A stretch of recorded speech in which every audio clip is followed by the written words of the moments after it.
খাগড়াছড়ি শহরের অদূরে চট্টগ্রাম সড়কের পাশে পাহাড়ের ঢালে ফেলা হয় পৌর শহরের বর্জ্য। সেগুলো গড়িয়ে নিচে বাঙ্গালকাটি ছড়ায় ছড়িয়ে পড়ে দূষিত হচ্ছে পরিবেশ।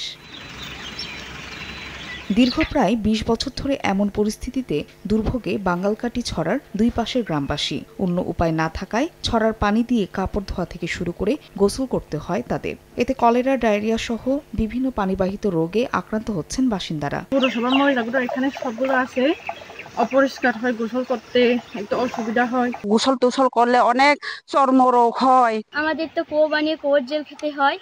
এখন কষ্ট করে ওই অনেক দূর থেকে আমাদের টিউবওয়েলের পানি নিয়ে আসতে হয়। ওখান থেকে আবর্জনাগুলো অন্যদিকে সরিয়ে নেওয়া হোক, এটাই আমাদের দাবি। যে ময়লাগুলো আছে, যেখানে হচ্ছে যে আমাদের মানুষজন নাই, জনবসতি নাই, সেখানে ময়লা আবর্জনাগুলো ফেললে এখানকার মানুষজন একটু স্বস্তি মিলবে। তবে বর্জ্য ফেলার জন্য উপযুক্ত স্থানের অভাবকে দায়ী করছে পৌর কর্তৃপক্ষ।